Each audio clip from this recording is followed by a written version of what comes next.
Setelah istri Sio meninggal, baru aku tahu.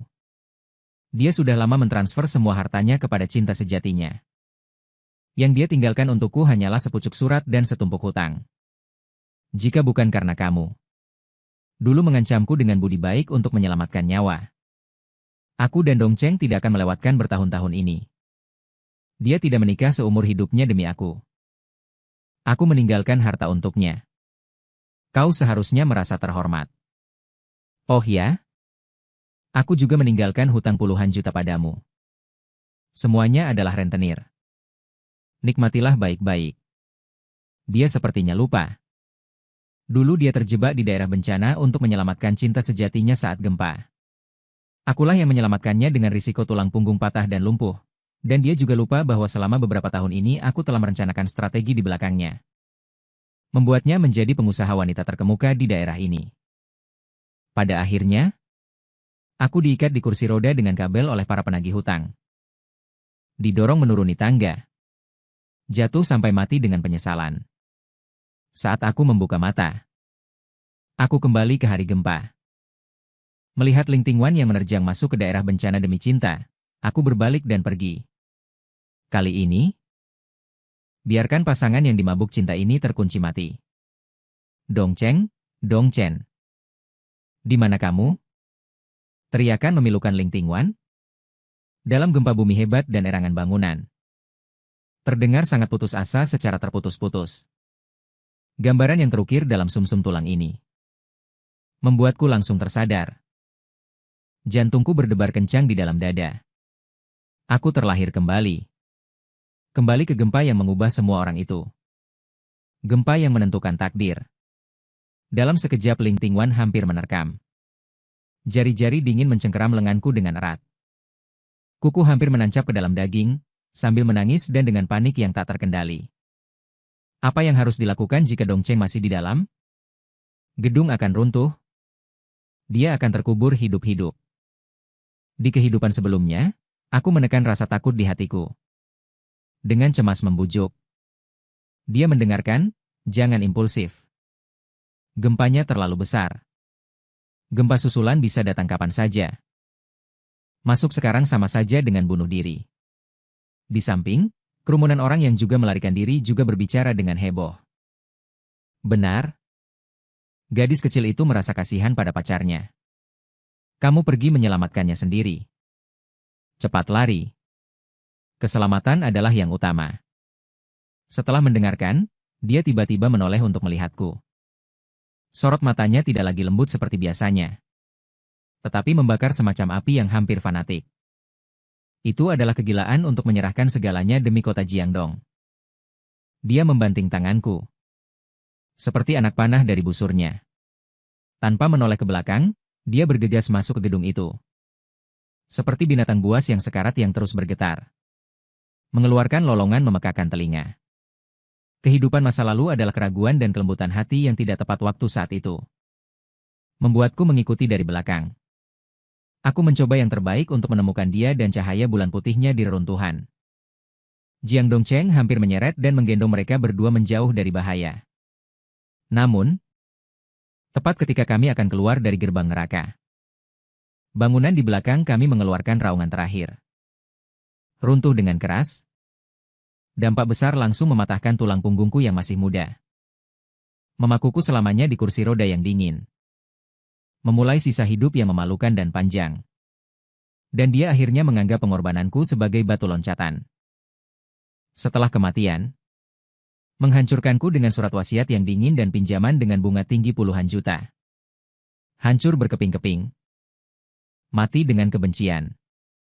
Kali ini aku melihat punggung yang dengan tegas bergegas menuju jurang. Menuju cintanya. Sudut mulutku perlahan membentuk lengkungan yang sangat dingin. Tanpa ragu sedikit pun. Aku tiba-tiba berbalik. Melangkahkan kaki. Menuju gedung yang berbahaya itu. Arah yang berlawanan juga merupakan arah kehidupan baruku. Berlari dengan langkah besar. Pria dan wanita yang tergila-gila memiliki cinta yang dalam seperti laut.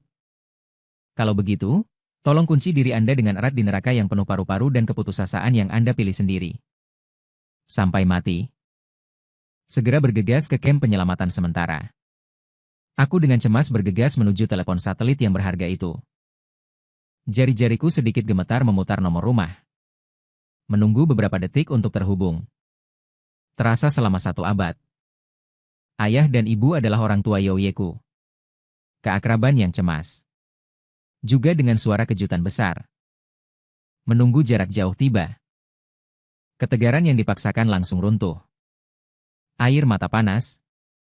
Tidak bisa lagi menahan derasnya. Di kehidupan sebelumnya, mereka demi aku, putra mereka yang lumpuh di tempat tidur. Hampir menghabiskan seluruh tabungan seumur hidup. Mencari pengobatan kemana-mana. Merendahkan diri di depan mitra kerja demi diriku. Ibu bahkan diam-diam menjual semua perhiasan dan tas kesayangannya. Penderitaan yang mereka tanggung 100 kali lebih berat dariku. Nak. Nak. Bagaimana kamu bisa terluka? Bu. Cepat beritahu ibu. Jangan membuat ibu takut. Suara ibu. Dengan nada menangis. Hampir tidak karuan. Tidak apa-apa, Bu. Aku tidak apa-apa. Tidak terjadi apa-apa padaku. Aku menarik napas dalam-dalam. Berusaha membuat suara terdengar tenang. Rumahnya kokoh dan tahan lama. Aku berlari keluar dengan cepat. Hanya saja aku sangat merindukan kalian. Tadi sangat menakutkan. Keberuntungan setelah lolos dari maut. Dan kerinduan tak terbatas pada keluarga terjalin. Berubah menjadi isak tangis yang lebih dalam. Syukurlah tidak apa-apa. Syukurlah tidak apa-apa. Semoga Tuhan melindungimu sampai pulang. Bu. Ibu akan membuatkanmu babi hong yang paling kamu sukai. Memasak sepanci besar. Suara ibu dipenuhi dengan rasa syukur yang luar biasa karena telah mendapatkan kembali apa yang hilang. Seolah-olah batu besar yang menggantung di hatinya akhirnya jatuh. Meletakkan gagang telepon yang berat. Sial. Di atas rangka tenda yang sederhana. Menghirup dalam-dalam udara yang bercampur dengan debu dan bau disinfektan.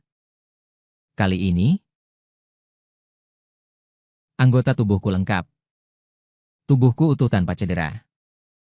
Aku tidak akan pernah membiarkan orang tua Renta bekerja keras untukku lagi sedikit pun. Aku akan menggunakan tubuh yang sehat ini untuk melindungi mereka seumur hidup.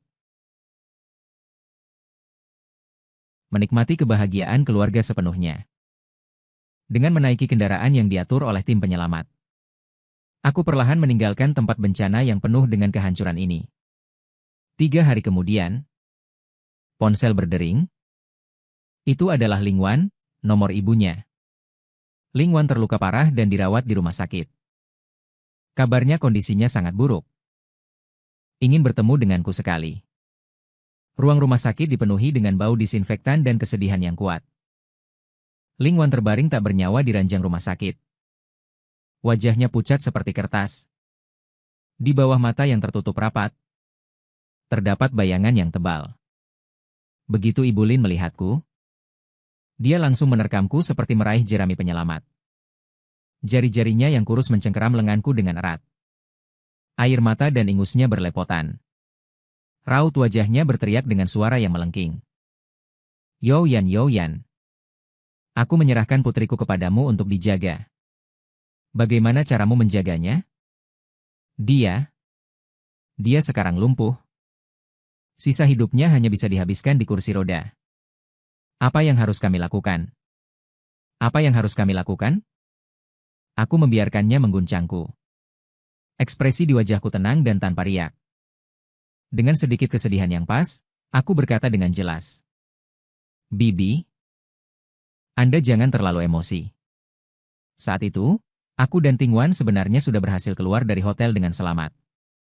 Dan sudah berdiri di tempat yang relatif terbuka.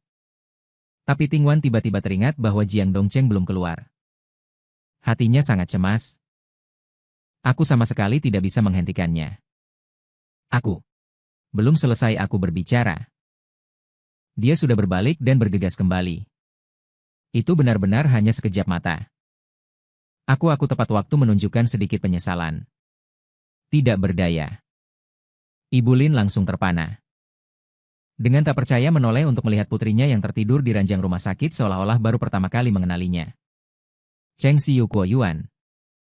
Cepat katakan. Li Tian Yui Qi ganggu. Kesedihan dan keputusasaan yang lebih dalam melanda dirinya, dia menangis dengan memilukan. Seluruh tubuhnya hampir lemas. Dan polisi menangani kasus tersebut. Udara putus asa itu seberat batu. Membuat orang sesak napas. Hanya hatiku yang dingin. Bergolak dengan seringai puas. Setelah mendengarkan, inilah balasan karena Anda mengabaikan nyawa orang lain. Dan dengan sepenuh hati mengejar cinta sejati. Inilah akhir yang pantas untuk Anda. Ibu Lin menangis hingga hampir pingsan. Setelah susah payah dibantu perawat untuk menarik napas, dia tiba-tiba mengangkat kepalanya. Matanya membara dengan kebencian yang mendalam. Mengutuk dengan gigi terkatup. Itu semua karena Jiang Dongcheng yang sialan itu. Itu semua karena dia, bintang pembawa sialan ini. Jika bukan karena dia, Tingwanku, bagaimana mungkin dia ke Dongcheng? Bagaimana keadaannya? Aku menyela tepat waktu. Dengan nada khawatir. Liu Meng itu berhasil meraih posisi tinggi. Berharap ribuan pisau akan mencabik-cabik dan membuatnya pingsan. Di ruang perawatan sebelah. Suara Ibu Lin tiba-tiba meninggi. Penuh dengan kebencian. Tingwan menyelamatkannya. Membuat dirinya lumpuh. Dia malah baik-baik saja. Tanpa campur tangan Tuhan, dia hanya pincang. Kenapa? Aku menatap wajah Ibu Lin yang terdistorsi karena amarah dan kesedihan. Dengan nada tulus dan penuh emosi menghibur. Bibi, tenangkan dirimu. Jika kamu marah, tubuhmu tidak akan tahan. Tingwan, dia rela melakukannya. Dia sangat senang dengan kesalahan ini. Dongcheng mempertaruhkan nyawanya untuk orang yang dicintainya. Ini juga bisa dianggap sebagai pengorbanan cinta yang agung. Omong kosong tentang cinta. Agung apanya? Ibu Lin mengutuk tanpa berpikir. Tapi detik berikutnya, dia sepertinya memikirkan sesuatu yang bisa menyelamatkannya. Matanya tiba-tiba tertuju pada wajahku. Kerinduan itu muncul kembali. Dia bahkan tidak sempat menyeka air matanya. Matanya terpaku pada tanganku. Nada bicaranya mengandung petunjuk dan permohonan yang kuat. Bibio yang tahu kamu anak yang baik. Kamu dan Tingwan tumbuh bersama sejak kecil. Hubungan kalian paling dalam. Dia sekarang seperti ini. Dan kamu juga baru lulus. Belum bekerja. Benar saja, trik P kecil dari kehidupan sebelumnya ini. Secepat ini sudah dipentaskan lagi. Lonceng di hatiku berdering keras, tanpa menunggu dia menyelesaikan kata-kata menjijikan itu. Segera memotongnya, dengan nada tegas dan cepat. Bibi, Anda tenang saja. Sebagai teman Tingwan sejak kecil. Selama ada tempat yang bisa saya bantu, Anda bisa meminta bantuan apapun. Saya pasti akan berusaha sekuat tenaga. Namun, nada bicara saya berubah. Tatapanku beralih ke pintu. Suara saya sangat jelas. Menurutku, setelah Dongcheng pulih dan merawatnya secara pribadi, Tingwan adalah yang paling cocok. Anda pikir, setelah mendengarnya, dia paling peduli. Yang paling dia butuhkan adalah Dongcheng. Dengan Dongcheng di sisinya. Merawatnya dengan hati-hati. Memberi perhatian dan kehangatan. Suasana hati Tingwan pasti akan jauh lebih baik. Ini juga sangat bermanfaat bagi pemulihannya. Lagi pula, aku melihat wajah Ibu Lin dan bahkan memaksakan senyum lega. Meskipun kaki Dongcheng sedikit tidak nyaman. Tapi dia pulih dengan cepat. Dan masalahnya tidak terlalu besar. Anda lihat, bukankah ini juga keberuntungan di tengah kemalangan? Keinginan Tingwan tidak sia-sia. Seharusnya merasa lega atas cinta mereka yang langka ini. Setelah mengucapkan kata-kata ini, aku tidak memberi Ibu Lin kesempatan untuk berbicara. Sambil berkata, aku akan pergi melihat bagaimana keadaan Dongcheng di sebelah. Sambil dengan cepat menarik tanganku dan berjalan cepat menuju pintu. Melarikan diri dari tempat yang menyesakan ini. Membuka pintu kamar sebelah. Jiang Dongcheng duduk di tempat tidur dengan linglung. Menatap kosong kaki kirinya yang dibungkus dan dipasang kuat di rangka traksi. Penuh dengan kata-kata sial. Patah tulang remuk. Operasi dilakukan selama beberapa jam. Dokter secara implisit menyatakan, bahkan jika pemulihannya sebaik mungkin, kelumpuhan yang parah hampir tidak dapat dihindari. Begitu Ibu Lin masuk, melihat Jiang Dongcheng hanya pincang. Memikirkan penderitaan putrinya yang akan menghabiskan sisa hidupnya di kursi roda. Kebencian baru dan lama meledak seketika. Menunjuk hidungnya dan mulai memaki-maki. Dasar orang tidak punya hati. Belajar pincang dianggap nenek moyangmu. Kit mendapat keberuntungan besar. Kau masih punya muka untuk menghela nafas di sini. Lihat setelah mendengar dia menyelamatkanmu. Sisa hidupnya hancur dan lumpuh. Kau bintang sial yang membawa bencana. Bibi. Jiang Dongcheng menciutkan lehernya karena dimarahi. Dengan hati-hati mengangkat kepalanya. Bertanya dengan mata berkedip. Tingwan, bagaimana keadaannya sekarang? Melakukan pemeriksaan menyeluruh di malam hari. Keheningan menyelimuti ruang perawatan. Hanya suara detak peralatan yang teratur yang terdengar. Setelah pemeriksaan selesai, dokter melepas stetoskopnya. Dengan ekspresi serius, dia menggelengkan kepalanya kepada keluarga yang mengelilinginya, terutama ibu dari Ling. Berbisik, tanda-tanda vitalnya stabil untuk saat ini. Tidak ada bahaya yang mengancam jiwa. Namun, mengenai kerusakan saraf tulang belakangnya, saya minta maaf. Kami telah melakukan yang terbaik. Fungsi anggota tubuh bagian bawahnya, Ibu Ling merasa seolah seluruh kekuatannya telah diambil.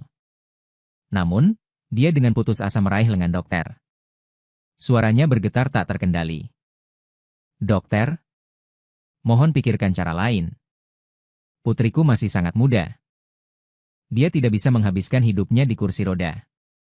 Berapapun biayanya, kami akan melakukan apapun untuk menyembuhkannya. Mohon. Dokter menghela napas tak berdaya. Pandangannya menyapu tempat tidur rumah sakit.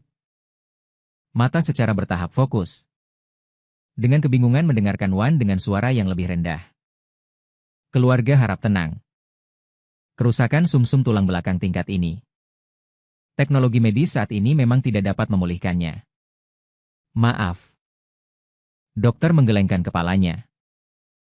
Meninggalkan ruangan bersama perawat. Bu, apa yang terjadi padaku, Ling Ting? Wan akhirnya berbicara. Suaranya serak dan pucat. Matanya dipenuhi dengan kebingungan dan ketakutan akan kondisinya sendiri. Mengapa aku tidak bisa merasakan kakiku lagi? Ibu Lin membuka mulutnya. Tenggorokannya terasa seperti tersumbat oleh kapas yang direndam air mata. Kesedihan yang luar biasa dan kesimpulan seperti vonis dokter membuatnya tidak bisa mengucapkan sepatah kata pun. Hanya menutupi mulutnya dan terisak tertahan. Tubuhnya bergetar hebat. Akhirnya, dalam keheningan yang menyesakan ini, aku menggunakan nada bicara yang datar hingga hampir kejam. Untuk menjawab pertanyaan itu untuk Ibu Lin. Dengar Wan, dokter baru saja mengkonfirmasi. Tulang belakangmu terluka sangat parah hingga merusak saraf tulang belakangmu. Mereka mengatakan bahwa tubuh bagian bawahmu lumpuh setelah ini. Aku khawatir kamu tidak akan pernah bisa berdiri lagi. Membuka mata, Lim baru sadar kembali. Menjerit histeris. Ingin menghentikan. Tapi sudah terlambat. Setiap kata seperti kerucut es beracun. Menikam membran timpani Ling Tingwan dengan keras. Kebingungan di wajah Ling Tingwan membeku seketika. Kemudian, seperti permukaan es yang dilempari batu, hancur berkeping-keping. Diliputi oleh keputusasaan agregat yang besar. Benar-benar lumpuh. Dia mengulangi dengan tidak percaya, rekan-rekannya secara tidak sadar berusaha merasakan kakinya. Namun hanya merasakan mati rasa dan dingin yang sunyi. Kesenjangan psikologis yang besar membuatnya langsung runtuh. Mengeluarkan jeritan melengking yang tidak terdengar seperti suara manusia. Air mata mengalir deras seperti banjir bandang. Melihatnya menangis dan meronta-ronta histeris di ranjang rumah sakit. Merasakan keputusasaannya yang tulus dan meresap ke dalam tulang. Kepuasan yang menyimpang dan dingin menyebar di lubuk hatiku. Tapi di permukaan, aku segera maju selangkah mendekati ranjang rumah sakit. Nada bicara penuh perhatian dan menenangkan. Setelah mendengar, tenanglah. Jangan terlalu bersemangat. Kamu baru saja selesai operasi. Emosi tidak boleh terlalu berfluktuasi. Bahkan jika kamu tidak memikirkan dirimu sendiri. Kamu juga harus memikirkan Dong Chen. Sambil berkata, aku dengan mudah mendorong Jiang Li di ujung tempat tidur. Wajah Jiang Dongchen yang juga sangat malu menariklah di sisi tempat tidur. Lihat, Dong Cheng datang menemuimu. Dia sekarang sangat membutuhkan kekuatanmu. Tingwan, kuatlah. Dong Cheng ada di sini. Jiang Dongcheng didorong ke sisi tempat tidur. Tubuhnya jelas menegang sesaat. Matanya menghindar. Tidak berani melihat Ling Ting. Wan, wajah yang berlinang air mata. Penuh dengan keputusasaan. Apalagi menyentuh kakinya yang mati rasa. Dia bersandar pada tongkatnya. Seolah-olah logam dingin itu adalah satu-satunya sandarannya. Dia mencibir dalam hatinya. Bahkan lebih, lihatlah. Inilah orang baik yang kamu pertaruhkan nyawamu untuk selamatkan. Aku mengabaikan kecanggungan Jiang Dongcheng. Beralih ke samping, menyeka air mata dengan sedih. Di wajah Lin Mu yang mati rasa. Berusaha memaksakan ekspresi perhatian yang pahit. Berkata dengan nada yang sedikit bersemangat. Bibi, Anda lihat ini bisa dianggap sebagai berkah tersembunyi. Pepatah kuno mengatakan. Kehilangan kuda di perbatasan. Mungkin saja sebuah keberuntungan. Dongcheng dan Tingwan benar-benar mengalami ujian hidup dan mati kali ini. Cinta sejati terungkap dalam kesulitan. Meskipun kaki Dongcheng agak tidak nyaman. Saya sengaja menambahi. Kata, agak. Mataku menyapu Jiang Dongcheng. Kaki yang dibalut gips itu. Tapi lihatlah pemuda ini, dia tampan. Ganteng dan tampan. Di masa depan, dia akan menjadi menantu Anda dan merawatnya dengan baik. Tingwan, Anda seharusnya merasa bahagia. Bukankah ini pahala yang didapatkan Tingwan dari ketulusannya? Youyan, kau jangan bicara omong kosong di sini. Jiang Dongcheng seperti kucing yang ekornya diinjak. Dengan cemas menyela, wajahku memerah. Suaranya sedikit serak. Dan agak berubah nada. Aku segera menunjukkan ekspresi yang sangat terkejut. Alis berkerut. Mataku bolak-balik antara Jiang Dongcheng dan Lin Tingwan. Nada suaraku penuh dengan ketidakpahaman. Omong kosong? Di mana aku bicara omong kosong? Bukankah kalian berdua pasangan? Aku berhenti sejenak. Menatap Jiang Dongcheng. Kecepatan bicaraku meningkat. Tidak mungkin. Perjalanan kelulusan kali ini. Kalian berdua tinggal di satu kamar. Di sekolah? Siapa yang tidak tahu bahwa kalian berdua adalah pasangan yang tak terpisahkan? Setiap hari memamerkan kemesraan di media sosial. Semua orang mengakui. Kalian adalah pasangan idaman yang masa depannya sudah pasti. Pasangan muda. Aku sengaja memperpanjang suaraku. Lalu tiba-tiba menepuk kepalaku. Seolah-olah aku baru menyadarinya.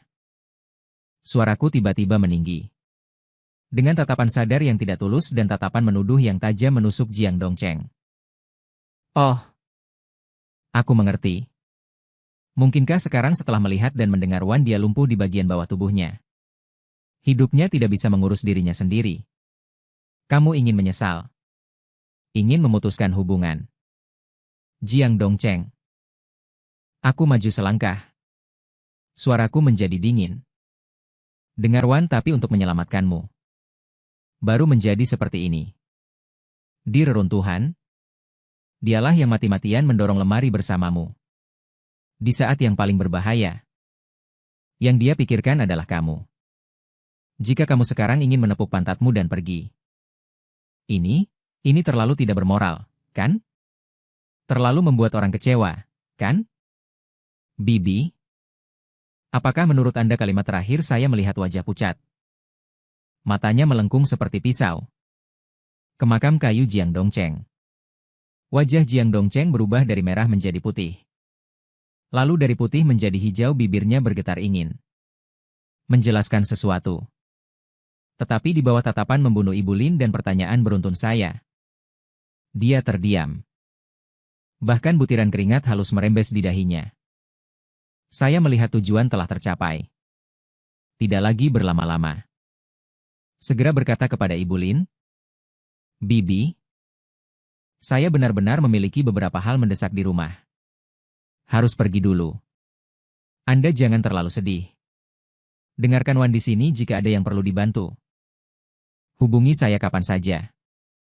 Selesai berbicara, aku berbalik tanpa ragu-ragu. Membuka pintu bangsal. Hampir melarikan diri. Meninggalkan tempat yang penuh dengan keputusasaan, kebencian dan kemunafikan ini. Ye tepat ketika aku memegang kenop pintu. Sesaat sebelum melangkah keluar dari bangsal. Suara serak tapi sangat jelas Lin Tingwan datang dari ranjang rumah sakit. Langkahku berhenti. Perlahan berbalik. Dia entah kapan berhenti menangis. Mata yang tadi penuh keputusasaan itu saat ini menatapku dengan tatapan yang tajam. Di dalamnya bergejolak emosi yang sangat kompleks. Ada rasa sakit, ada kebingungan, tetapi lebih dari itu adalah semacam keengganan. Suara yang seperti ular berbisa yang menginspeksinya. Rendah dan lambat. Dengan kekuatan yang menembus hati. Saat aku bergegas ke Dongcheng. Kamu di mana? Kalimat ini seperti guntur di tanah yang datar. Ibu Lin tiba-tiba mengangkat kepalanya. Mata keruh yang baru saja tenggelam dalam kesedihan tiba-tiba menjadi tajam. Seperti dua lampu sorot yang dingin, menembak lurus ke arahku. Ye. Kamu juga di luar saat itu. Kamu sangat dekat dengannya. Kenapa kamu tidak menghentikannya? Kenapa kamu tidak mencegahnya? Dia seperti telah menemukan penyebab utama yang lebih langsung dan lebih layak untuk disalahkan. Suara itu tiba-tiba meninggi. Hatiku tiba-tiba tenggelam. Mataku langsung menjadi dingin. Ternyata di sini menungguku. Ling Tingwan. Kamu memang masih orang yang egois dan mementingkan diri sendiri. Yang selalu hanya akan menyalahkan orang lain. Bahkan sampai tahap ini, kamu tidak lupa untuk menyeretku ke dalam air. Aku menyambut tatapan Ibu Lin. Tatapan yang hampir menyemburkan api. Tanpa ragu sedikit pun, suara yang jelas dan tenang. Dengan kekuatan yang tidak perlu dipertanyakan lagi. Ya, Bibi. Saat itu aku dan Tingwan memang lari keluar dari hotel. Berdiri di tanah lapang yang relatif aman. Aku berhenti sejenak. Mataku menyapu tempat tidur rumah sakit. Ling Tingwan dengan mata berkedip, aku ingin menghentikannya kembali untuk menyelamatkan orang.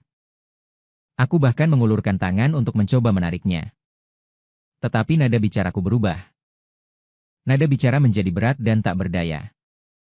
Aku ragu-ragu. Aku khawatir. Aku khawatir jika aku benar-benar memaksanya untuk berhenti saat itu. Dia menghentikannya pergi menyelamatkan kota Jiangdong. Seandainya Wan Sei benar-benar mengalami kecelakaan di kota Jiangdong dan meninggal di dalamnya. Bagaimana dengan Tingwan? Apakah dia akan membenciku seumur hidup? Apakah dia akan merasa bahwa aku yang menyebabkan kematian orang yang paling dicintainya? Aku tidak bisa memikul tanggung jawab ini. Aku menarik napas dalam-dalam. Suaraku tiba-tiba meninggi. Dengan sedikit kemarahan dan pertanyaan yang tertekan. Selain itu, Tingwan. Dia adalah orang dewasa. Dia memiliki kemampuan penilaian yang mandiri. Dia tahu betul bahwa gedung itu bisa runtuh kapan saja. Itu sama saja dengan bunuh diri. Dia tahu bahayanya. Tetapi dia tetap bergegas masuk tanpa ragu-ragu. Itu adalah pilihannya. Adapun aku menunjuk dadaku dan menatap bibilingmu dengan tatapan membara. Anda jangan lupa bagaimana situasinya saat itu. Tanah berguncang. Benda-benda terus berjatuhan dari atas. Aku sendiri baru saja keluar dari gerbang neraka. Masih terguncang. Bahkan keselamatan diriku sendiri belum sepenuhnya terjamin. Di saat dunia runtuh, Anda menyuruhku menghentikan orang gila yang bertekad untuk mencari kematian. Bagaimana aku bisa menghentikannya? Dengan apa aku menghentikannya? Apakah nyawaku sendiri bukan nyawa? Rentetan pertanyaan retorisku yang bergema. Seperti palu godam yang menghantam hati Ibu Lin dengan keras.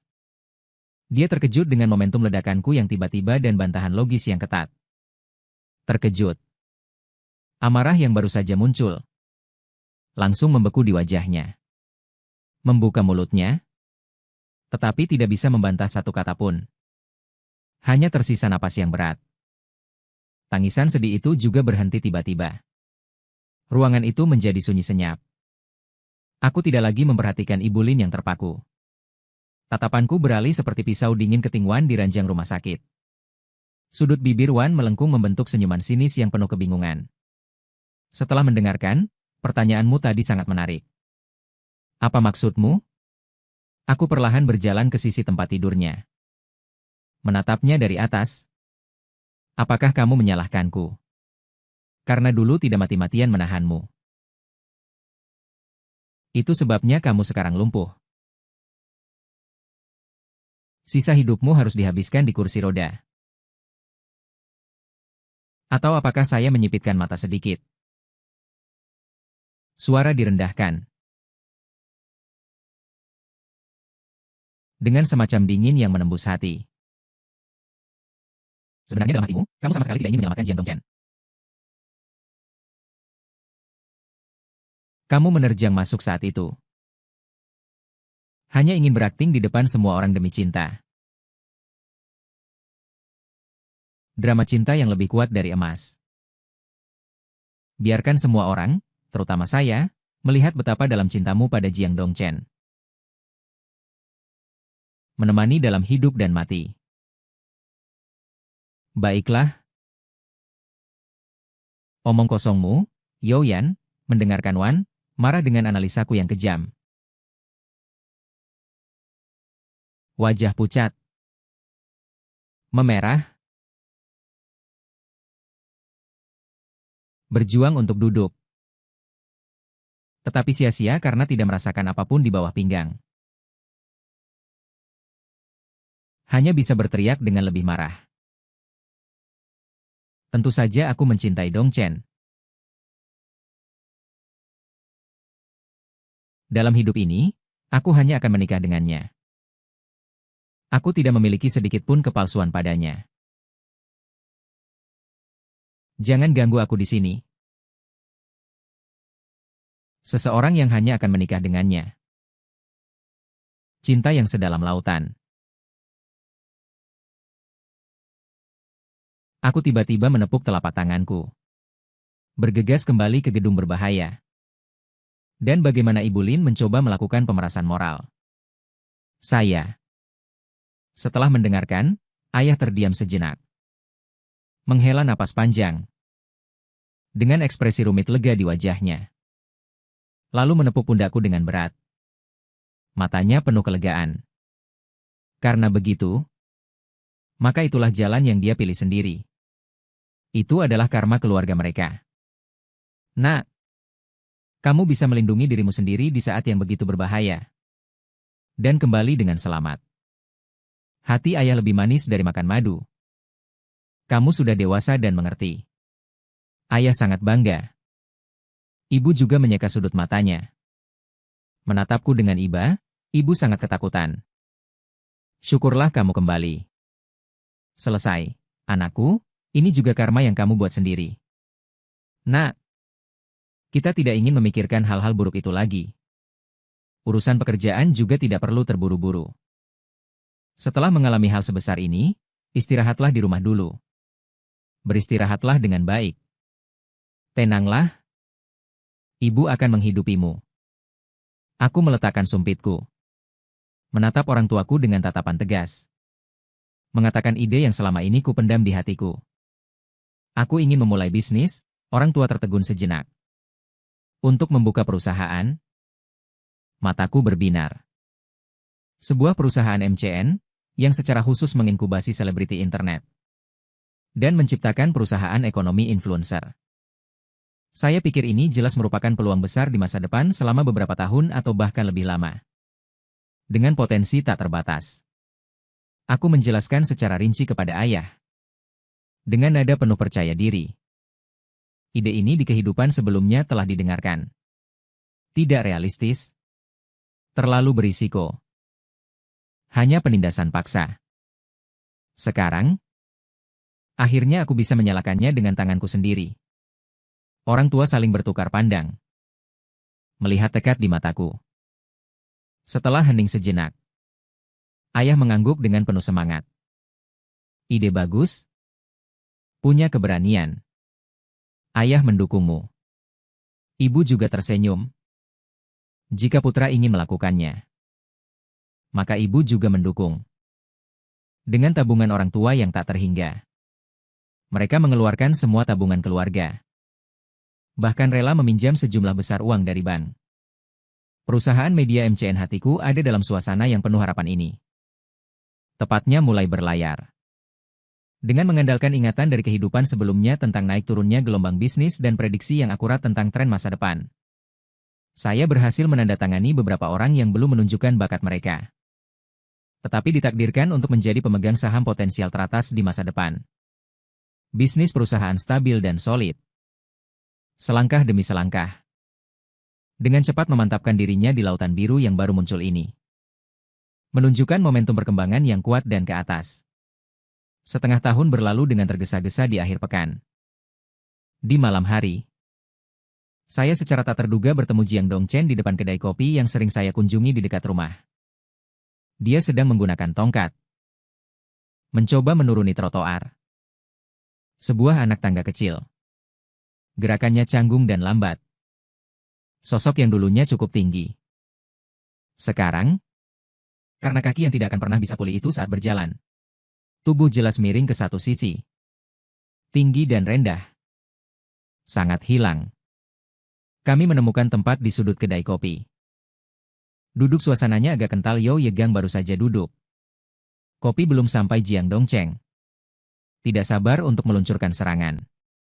Wajahnya menunjukkan kejengkelan dan kebencian yang tak tertahankan. Dengan terus terang berbisik bertanya. Mengapa kamu berbicara omong kosong di rumah sakit saat itu? Mengacaukan skor? Saat itu saya hanya menyukai setelah mendengarkan. Kami sama sekali belum secara resmi menjalin hubungan. Mengapa kamu berbicara omong kosong di depan ibunya di kesempatan seperti itu? Mengatakan bahwa kita adalah sepasang kekasih. Sekarang baik-baik saja. Ibunya menjadi gila. Setiap hari melecehkan saya, memaksa saya untuk menikahinya. Meminta saya untuk menjaganya seumur hidup. Ibunya, dia dengan bersemangat mengubur perutnya. Jiang Zhengyuan secara khusus bersembunyi dari perjamuan dan memesan lebih banyak makanan di meja C, menarik perhatian beberapa meja pelanggan di dekatnya.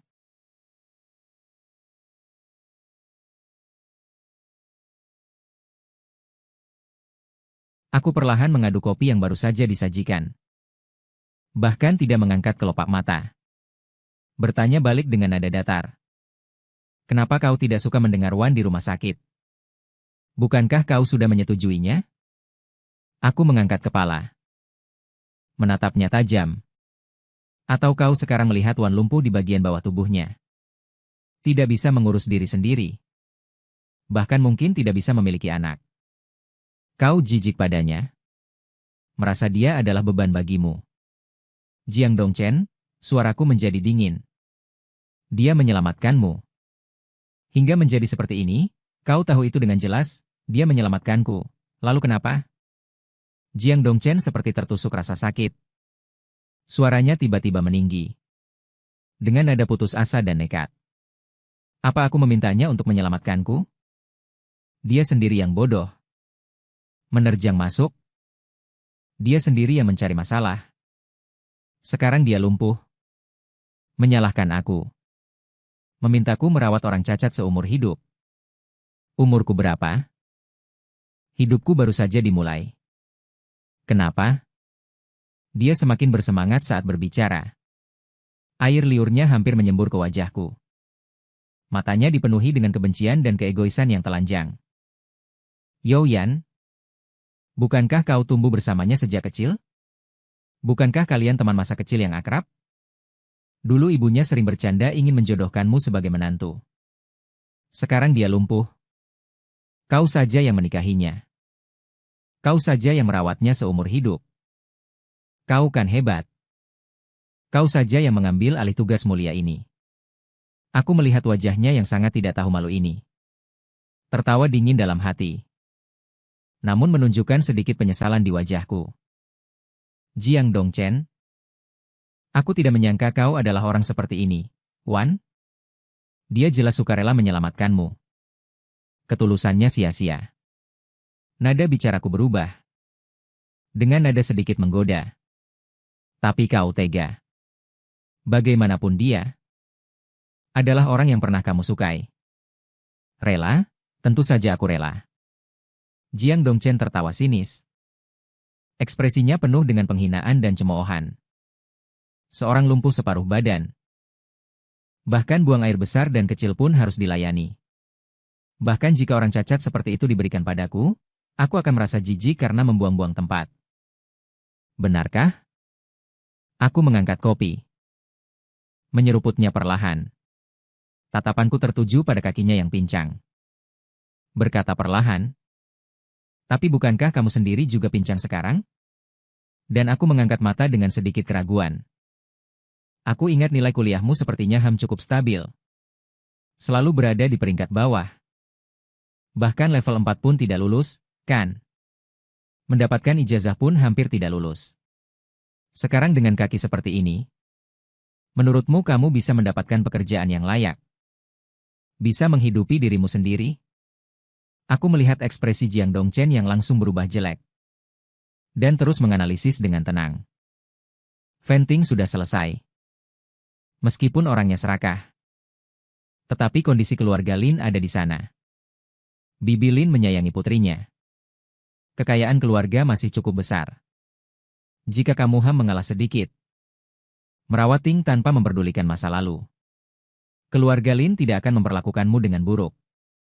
Makanan dan pakaian. Mana yang akan kurang? Bukankah ini lebih baik daripada kamu sendiri menyeret kaki pincang keluar untuk melihat ekspresi orang? Bekerja keras sampai mati. 100 kali lebih baik. Bukankah nasi bungkus ini harum? Kata-kataku ini seperti kunci yang akurat. Tampaknya membuka sudut gelap di hati Jiang Dongchen. Kemarahan dan cemoohan di wajahnya berangsur-angsur surut. Digantikan oleh pemikiran yang mendalam. Dengan perhitungan. Alisnya berkerut. Matanya berkedip-kedip tidak menentu. Tampaknya menimbang keseimbangan antara martabat dan kepentingan nyata. Melihatnya terdiam. Tertelan sedikit demi sedikit oleh keinginan egois. Hatiku sangat gembira. Tujuan menjawab. Saya meletakkan cangkir kopi saya. Berdiri dan pergi.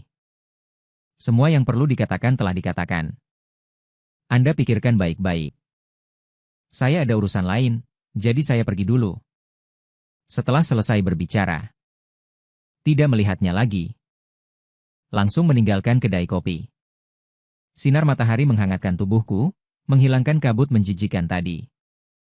Suatu hari, setengah bulan kemudian, di meja makan, ibu mengambilkan lauk untukku. Sambil menghela nafas, seperti marah, dengan nada yang agak rumit, dia berkata, "Nak, teman sekelasmu, anak lumpuh yang bernama Jiang Dongchen itu. Entah apa yang dia berikan padamu." Bibi Lin memberinya ramuan ajaib apa? Bibi Lin bahkan mengambil sejumlah besar uang. Untuknya? Kudengar dia juga pergi membuka perusahaan. Membuka perusahaan. Ayah mengangkat kepalanya. Agak terkejut. Benar kan? Ibu meletakkan sumpitnya. Dengan nada tidak puas dan khawatir seorang istri. Melakukan hal yang sama sepertimu. Juga membuka perusahaan MCN. Kau bilang Lin sudah seperti itu. Ibunya masih saja memanjakan si lumpuh itu. Bukankah itu sama saja dengan membuang uang ke air? Apa yang dia tahu tentang bisnis? Bukankah ini jelas-jelas ingin menantangmu dan merebut bisnismu? Bu. Aku menambahkan sesendok sayur. Dengan nada santai. Dia membuka perusahaannya. Aku melakukan urusanku sendiri, pasarnya sangat besar. Bukan berarti hanya bisa ada satu perusahaan. Anda tidak perlu mengkhawatirkan hal ini. Itu urusan orang lain. Biarkan saja mereka melakukan apa yang mereka mau. Meski begitu, alis ayah sedikit berkerut. Tapi bagaimanapun juga, kita berada di industri yang sama. Dan saling mengenal dengan baik. Dan menjadi seperti ini. Agak aneh rasanya. Aduh. Setelah mendengar betapa penurut dan baiknya gadis itu saat kecil, hubungan kedua keluarga begitu baik. Bibi Mulin selalu bercanda. Ibu ingin Wan-Wan menjadi menantu Dangdang. Siapa sangka akan menjadi seperti ini hari ini. Demi pria, dia membuat dirinya seperti itu. Dan memberikan seluruh harta keluarga kepada si serigala berbulu domba itu. Aduh. Ibu, ayah. Aku segera memotong keluhan panjang orang tuaku. Dengan nada manja dan ketegasan yang tak terbantahkan, hal-hal yang sudah berlalu. Biarlah berlalu. Kenapa membahas ini sekarang? Sekarang aku hanya ingin fokus memajukan perusahaan. Segera melunasi pinjaman bank. Kemudian menghasilkan banyak uang. Membawa kalian keliling dunia. Membeli rumah besar. Agar kalian menikmati hidup yang nyaman. Yang lainnya tidak ada hubungannya denganku. Orang tuaku melihat semangat juang dan harapan akan masa depan yang terpancar di mataku. Akhirnya mereka tersenyum lega. Tidak lagi membahas masalah-masalah yang mengganggu. Keramaian resepsi pernikahan berangsur-angsur mereda. Giliran kami teman-teman maju untuk berbasa-basi beberapa patah kata. Suasananya agak canggung. Aku mengangkat gelas anggurku. Memandang pasangan di depanku dengan senyum dan harapan yang pas di wajah mereka. Senyum. Sengaja bertanya dengan sedikit rasa ingin tahu. Ngomong-ngomong soal Dongchen. Aku selalu agak penasaran tentang hari itu di reruntuhan. Bukankah kalian berdua terjebak di area yang sama? Kenapa setelah itu aku mendengar bahwa Lin Wanwan lebih parah darimu? Pertanyaan ini seperti jarum yang langsung menusuk kebuntuan yang nyaris tak tertahankan. Terutama Ibu Ling yang selalu berdiri di samping. Dengan wajah yang selalu muram. Tatapannya seperti pisau. Tiba-tiba terpaku di wajah Jiang Dongcheng. Pertanyaan ini mungkin sudah lama dia pendam di dalam hatinya. Senyum palsu di wajah Jiang Dongcheng langsung membeku. Matanya panik menghindar. Keringat halus muncul di dahinya. Mulut. Berusaha lama tapi tidak bisa mengeluarkan kalimat yang utuh. Saat itu situasinya sangat kacau. Saat itu udaranya seolah membeku. Jari-jari Ling Wanwan yang diletakkan di sandaran kursi roda tiba-tiba menegang. Buku-buku jarinya memutih. Akhirnya dialah yang memecah kesunyian yang menyesakan ini. Suaranya kering dan kaku, seperti rekaman yang rusak. Saat itu Dongcheng tertimpa lemari yang jatuh di kakinya. Tidak bisa bergerak. Aku bergegas dan bersama-sama dengannya mengangkat lemari itu. Begitu lemari itu didorong terbuka, bangunan itu runtuh. Untungnya di sebelahnya ada kamar mandi. Dongcheng berada dekat. Reaksinya cepat. segera bersembunyi di dalamnya. Aku tertimpa balok yang jatuh, hatiku melonjak kaget. Benar saja, di kehidupan sebelumnya ketika aku bergegas masuk, Jiang Dongcheng sama sekali tidak tertimpa. Dia sedang menggosok-gosok demi mendapatkan jam tangan rusak miliknya. Dialah yang dengan paksa menahan waktu pelarian Lin Wanwan. Dan dia sepenuhnya bisa menarik Lin Wanwan yang berada sangat dekat.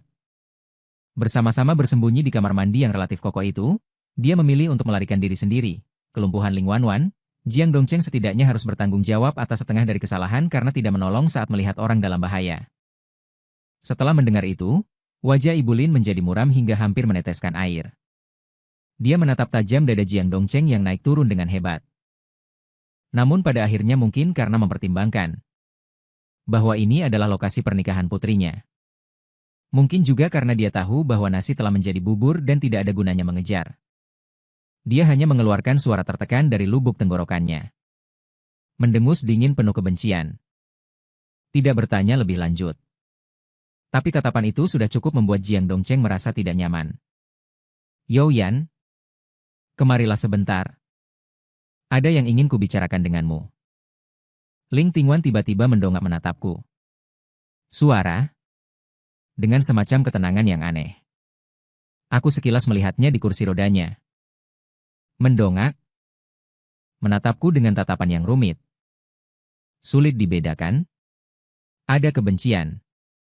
Ada ketidakrelaan. Tampaknya ada juga sedikit kehampaan yang sulit diungkapkan. Yo Yan, dia membuka mulutnya. Dengan suara rendah. Aku tahu sejak kecil orang tua kita berdua. Dan banyak orang di sekitar kita. Bahkan termasuk kita sendiri pernah menganggapnya wajar bahwa kita akan bersama. Aku dengan tenang mengangguk. Tidak menyangkal. Sebelum Jiang Dongcheng muncul. Ini memang fakta. Hubungan teman masa kecil. Harapan orang tua. Pernah menanam benih yang samar di hatiku. Dia berhenti sejenak. Tampaknya sedang menyusun kata-kata, tatapannya melayang ke kejauhan. Lalu kembali. Jatuh di wajahku. Dengan semacam tekad yang hampir disengaja. Jika Dongcheng tidak muncul. Mungkin orang yang berdiri di sampingku sekarang adalah kamu. Aku tidak berbicara. Hanya diam-diam menatapnya. Dia menarik napas dalam-dalam. Seolah-olah telah mengambil semacam keputusan. Nada bicaranya menjadi tergesa-gesa. Bahkan sedikit tajam. Tapi aku mencintai Dongcheng. Sekarang aku sudah menikah dengannya. Kita pada akhirnya tidak berjodoh. Dia menatap mataku. Kata demi kata. Jadi kumohon lupakanlah. Lupakan masa lalu yang disebut kemungkinan itu. Dan kumohon jangan lagi terus-menerus menargetkan Dongcheng. Sekarang kakinya tidak nyaman. Tekanan kewirausahaan juga sangat besar. Suasana hatinya sudah buruk. Ucapan-ucapanmu itu. Perilaku itu akan membuatnya semakin sedih. Aku mohon padamu. Kata-kata tulusnya ini. Lebih dari sekadar penjelasan. Itu lebih merupakan tuduhan sok dan pemberian belas kasihan yang merendahkan. Aku menatap wajahnya yang penuh dengan pengorbanan diri dan perasaan yang dalam. Mendengarkan kata-katanya untuk membela Jiang Dongcheng. Riaknya terakhir di hatiku karena kehidupan sebelumnya benar-benar mereda. Tanpa sadar, mataku memperlihatkan ekspresi yang hampir belas kasihan tanpa menyembunyikan apapun. Bukan karena cacat fisiknya. Tetapi karena belas kasihan yang mendalam terhadap obsesi bodoh dan kepercayaan yang salah di lubuk jiwanya.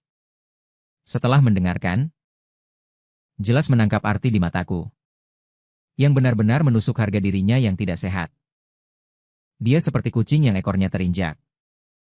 Suaranya tiba-tiba meninggi. Dengan kemarahan dan ketajaman karena merasa tersinggung. Yo Ye. Ekspresi apa itu? Apakah kamu mengasihani aku? Mengasihaniku. Aku tidak butuh belas kasihanmu. Simpan penampilan munafikmu itu. Melihat penampilannya yang marah karena malu. Aku malah tertawa lega. Senyum yang tenang dan menjauh. Seperti menonton lelucon yang tidak ada hubungannya denganku. Kamu terlalu banyak berpikir. Suaraku juga tenang dan tanpa gelombang. Aku dengan tulus mendoakanmu. Untuk hidup bahagia selamanya dengan Jiang Dongcheng. Segera dikaruniai anak. Aku sengaja menekankan kata-kata, segera dikaruniai anak. Mataku menyapu bagian bawah tubuhnya yang tidak sadar. Selain itu, aku berhenti sejenak. Dan menambahkan dengan nada yang sangat jelas. Aku tidak memiliki perasaan berlebihan sedikit pun padamu sekarang. Aku tidak menyukaimu dan tidak membencimu. Dan Jiang Dongqingmu bagiku hanyalah orang asing yang bertemu lagi. Setelah selesai berbicara, aku mengabaikan wajahnya yang langsung pucat. Dan tatapan rumit yang dilemparkan Jiang Dongcheng. Juga tidak sempat menyapa Ibu Lin. Memberi isyarat kepada orang tuaku. Berbalik dan pergi tanpa ragu-ragu. Tempat pernikahan yang penuh dengan kepura-puraan dan kesedihan ini. Pelajaran berdarah kehidupan sebelumnya sudah terukir dalam hatiku. Sekarang aku bisa dengan tenang berdiri di ruang yang sama dan berbicara dengan mereka. Sudah menjadi batasanku.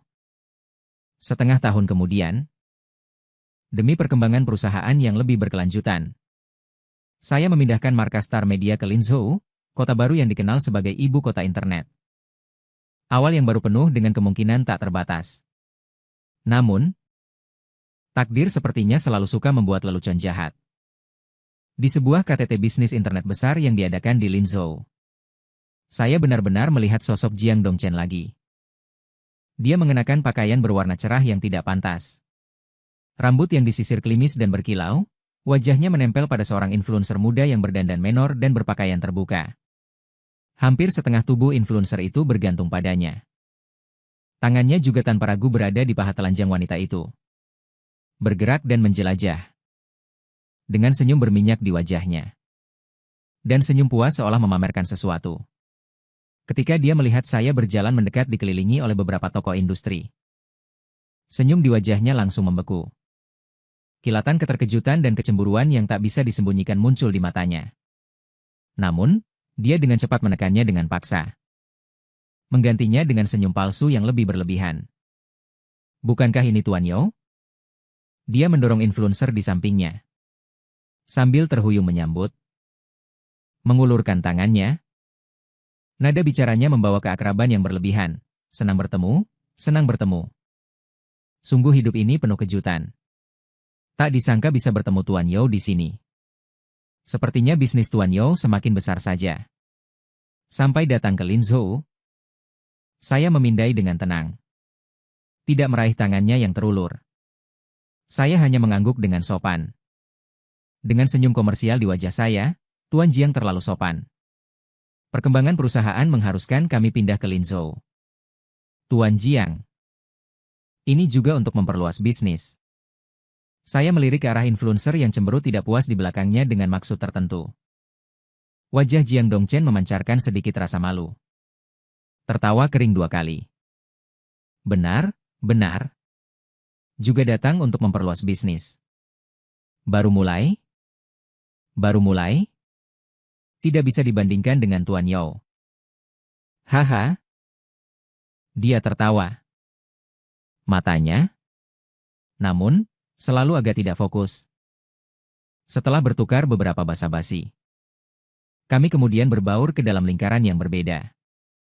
Angin. Pertemuan selah. Aku pergi ke ruang merokok. Dia melepaskan tangannya. Bersiap untuk keluar. Lalu dihadang oleh Jiang Dongcheng yang menunggu di depan pintu. Dia melihat ke kiri dan ke kanan. Memastikan tidak ada orang di sekitar. Segera mendekat selangkah dan merendahkan suaranya. Dengan ketegangan dan permohonan yang jelas. Yo Ye, demi teman sekelas lama. Hari ini yang kau lihat adalah. Jangan pernah memberitahu Ting Wan satu kata pun, jangan sebutkan aku mencuci tangan dengan tenang. Melalui cermin menatap wajahnya yang cemas. Bertanya balik dengan nada datar. Ada apa? Oh. Maksudmu wanita simpanan yang tadi menggandeng lenganmu dan bermesraan denganmu itu. Wanita simpanan apa? Jiang Dongcheng seperti diinjak ekornya. Suaranya tiba-tiba meninggi. Lalu menyadari kesalahannya. Cepat-cepat merendahkan. Yakni pembelaan pucat. Kau jangan bicara omong kosong. Itu Itu adalah artis kontrak perusahaan kami. Namanya Yao Yao. Adalah asisten pribadiku. Perusahaan kami baru-baru ini berencana mendirikan cabang di Linzhou untuk mengembangkan pasar di sini. Dia adalah pasukan pelopor. Menemani saya untuk berpartisipasi dalam kegiatan. Sekaligus meninjau lingkungan. Pekerjaan, murni hubungan kerja. Melihat penampilannya yang canggung. Hatiku dingin dan marah. Tapi di luar tampak tenang. Oh, benarkah? Hanya hubungan kerja. Lalu mengapa kau begitu gugup? Memohon padaku untuk merahasiakannya? Wajah Jiang Dongcheng langsung menjadi sangat jelek. Seperti menelan seekor lalat. Tertekan dan kesal. Ada juga semacam rasa malu karena ketahuan. Dia dengan kesal mengacak-acak rambutnya. Nada bicaranya mengandung kebencian dan kehancuran yang tak tertahankan. Sial, bisakah aku tidak gugup? Kau tidak tahu betapa mengerikannya Tingwan sekarang. Dia adalah orang gila yang sebenarnya. Sejak korupsi, dia menjadi curiga. Dan sangat pemarah. Dia tidak mengizinkan saya berbicara dengan wanita manapun. Semua karyawan wanita yang sedikit lebih muda di perusahaan dipecatnya dengan alasan. Saya keluar untuk berbisnis. Dia bisa menelepon puluhan kali sehari. Memeriksa keberadaan. Jika video dan lokasi sedikit terlambat. Atau telepon tidak diangkat. Dia akan histeris mengatakan bahwa saya jijik padanya. Dia bilang saya punya wanita lain di luar dan menyuruh saya menjelaskan. Penjelasan adalah kepura-puraan. Sial, saya hampir dibuat gila olehnya.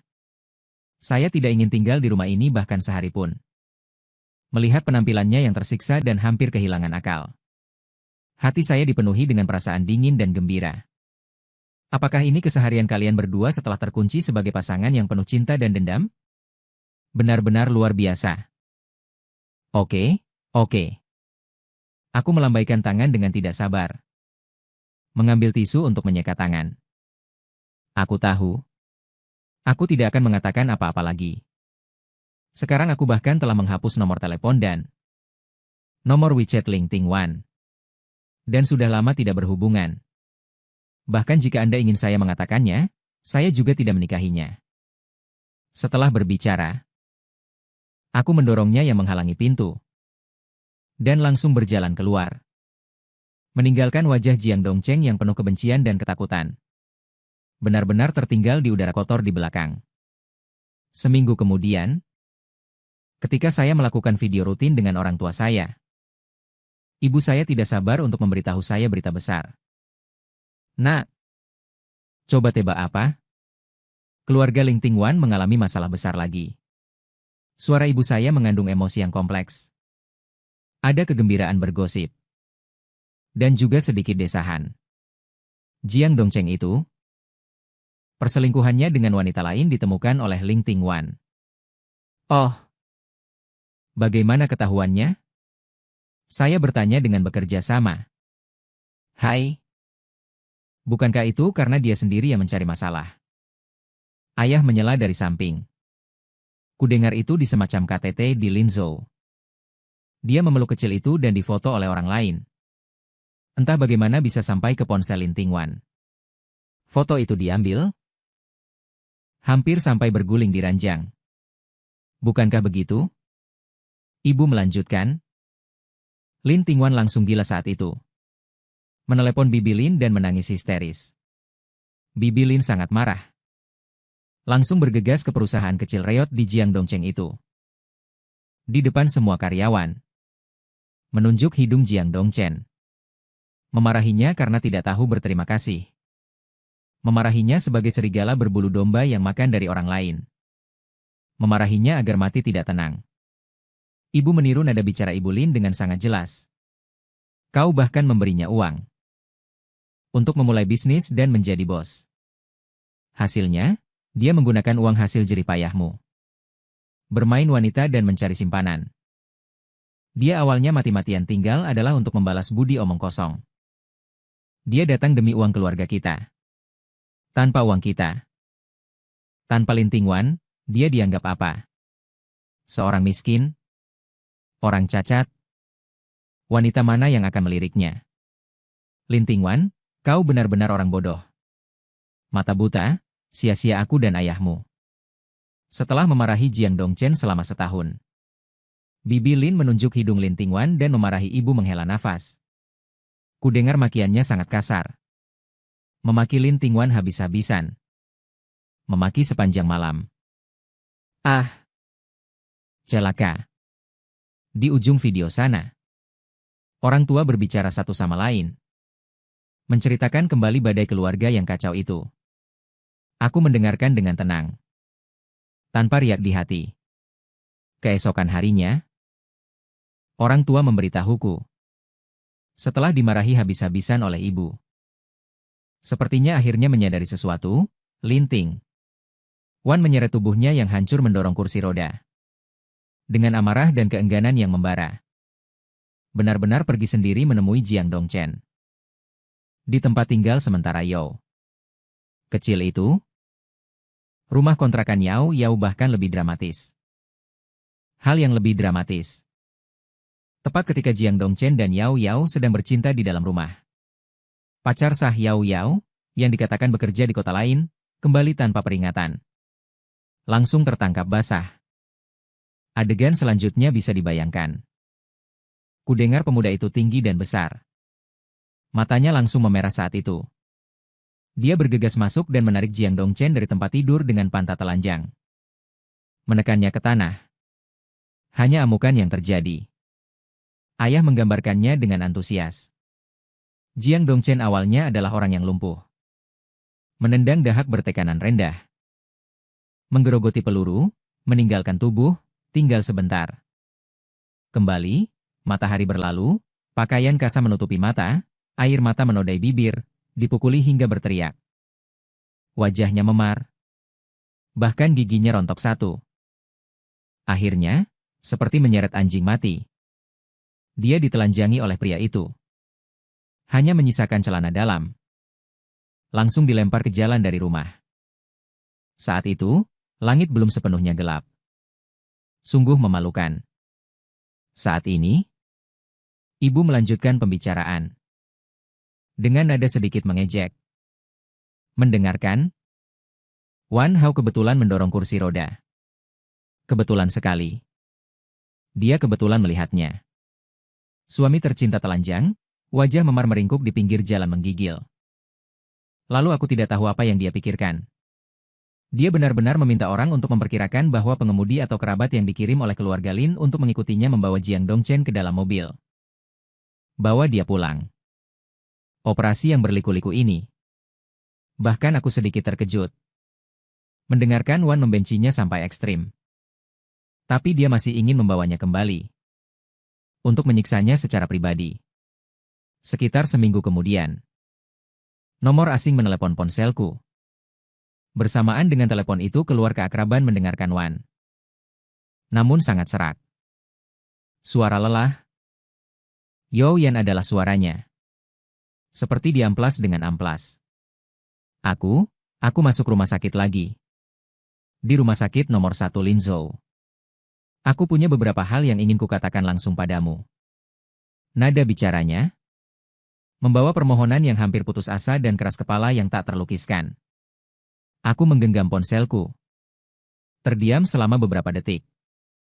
Adegan demi adegan dari kehidupan masa lalu dan sekarang melintas dengan cepat di depan mataku.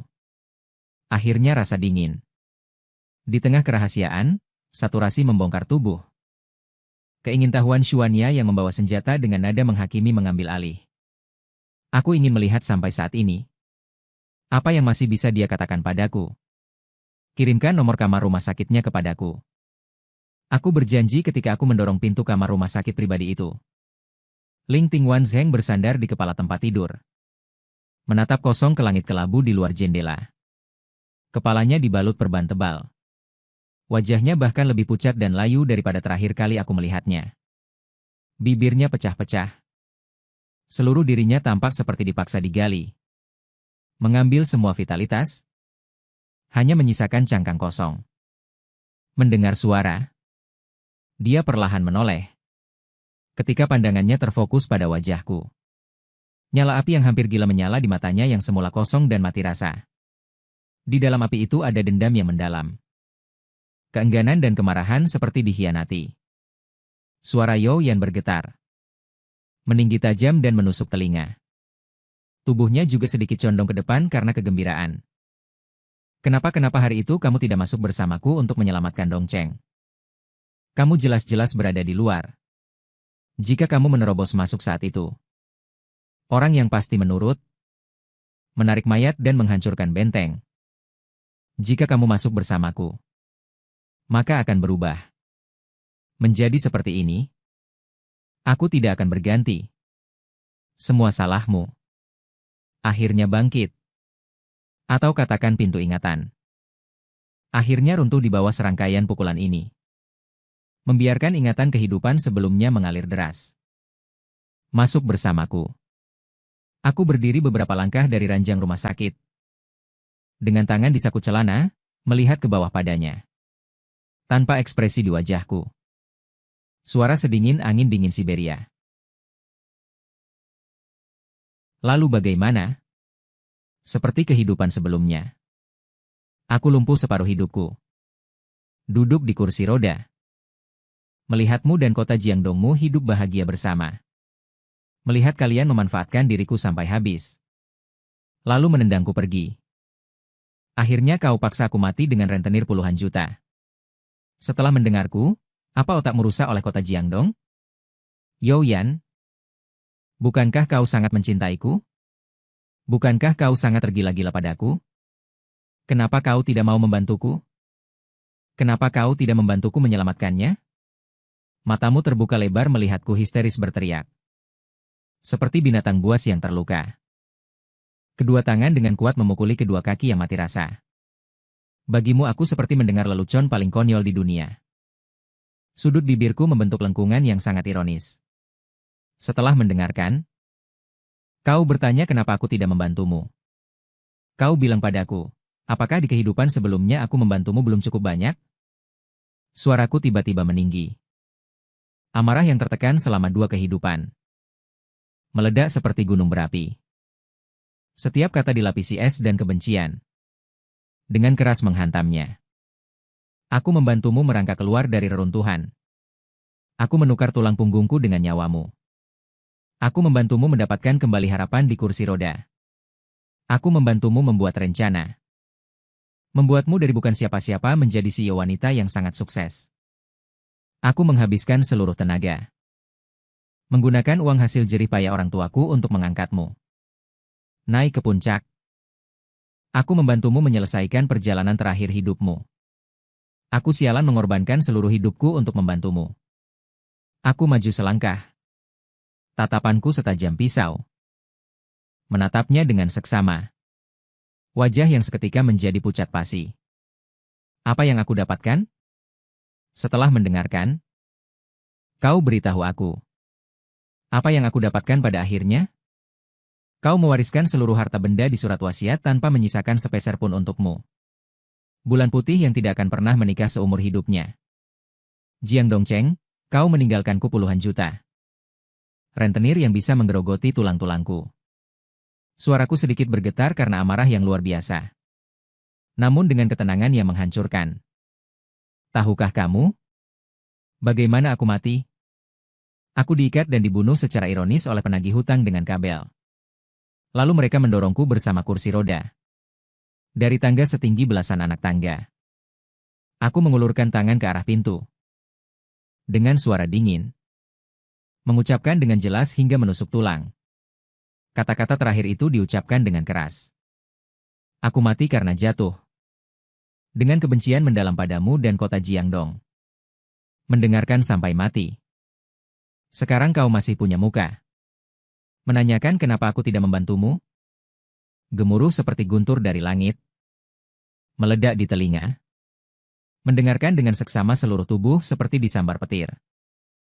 Semua amarah di wajahnya. Ketidakrelaan. Kebencian. Hancur berkeping-keping pada saat ini. Digantikan oleh sesuatu yang belum pernah terjadi sebelumnya. Besar. Seperti bumi terbelah. Dia seperti baru pertama kali melihat dengan jelas siapa orang di depannya. Melihat dengan jelas apa yang pernah dia lakukan. Tidak mungkin. Bagaimana mungkin aku? Dia berbicara tidak karuan. Matanya kosong. Tubuhnya gemetar hebat. Detik berikutnya, dia seperti benar-benar hancur. Tiba-tiba membuka selimut di tubuhnya. Tidak peduli perban tebal di kepalanya. Tidak peduli tubuh bagian bawahnya yang tidak bisa berdiri. Seperti ikan yang terdampar. Dia menggeliat dengan panik dan jatuh dari tempat tidur.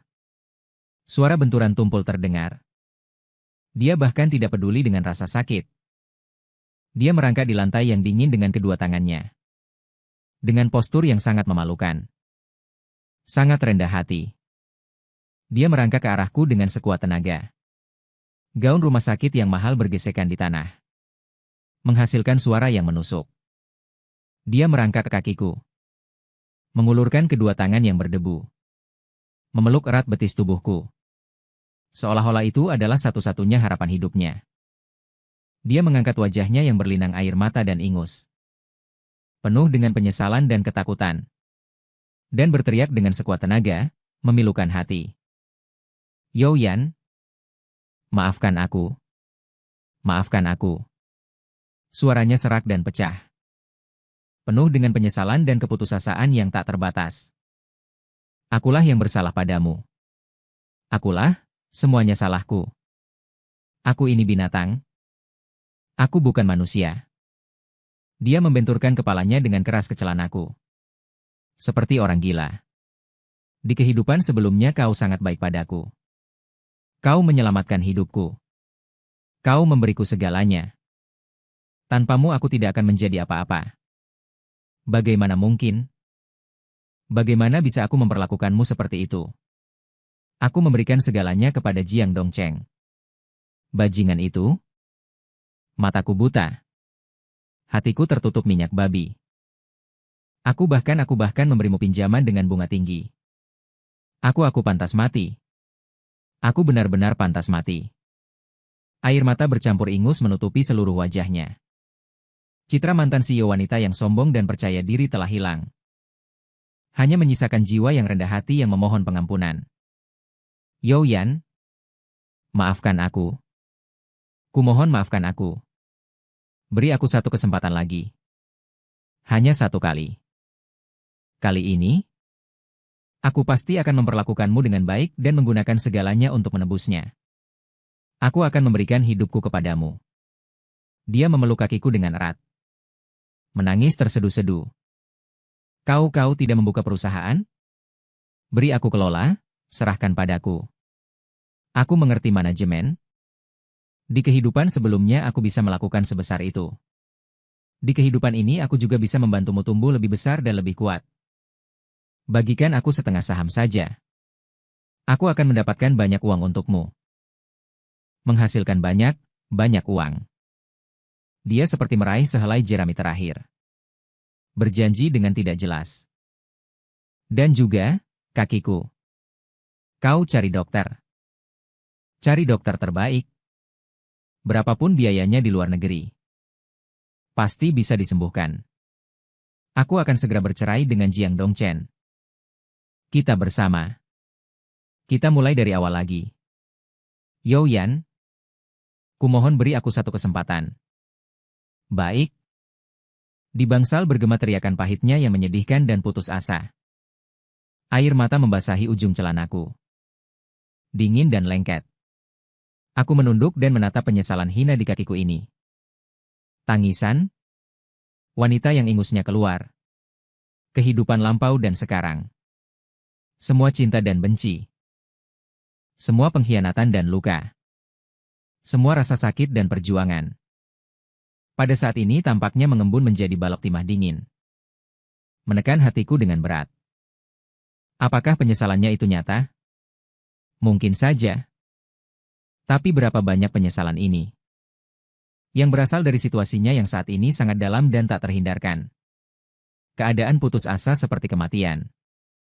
Dan berapa banyak yang berasal dari kerinduannya akan kemuliaan tak terbatas di kehidupan sebelumnya dan ketakutannya kehilangan kendali sepenuhnya atas kehidupan ini.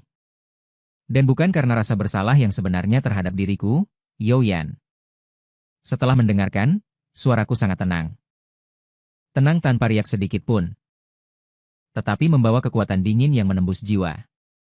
Karena kau mengingat semua kejadian di kehidupan sebelumnya. Perlahan-lahan aku satu persatu membuka paksa jari-jarinya yang memeluk erat betis kakiku. Kau merasa tatapanku seperti es abadi.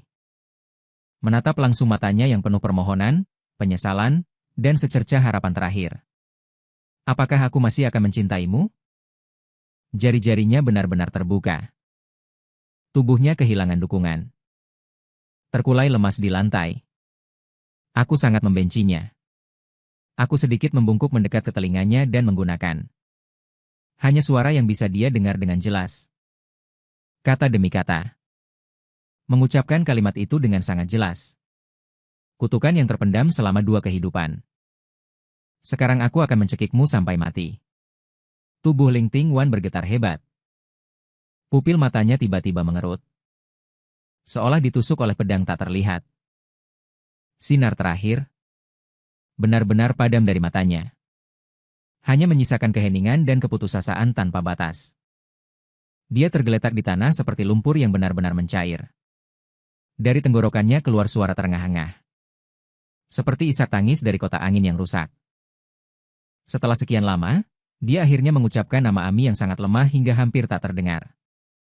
Kalau begitu bunuh saja aku. Aku tidak ingin hidup lagi.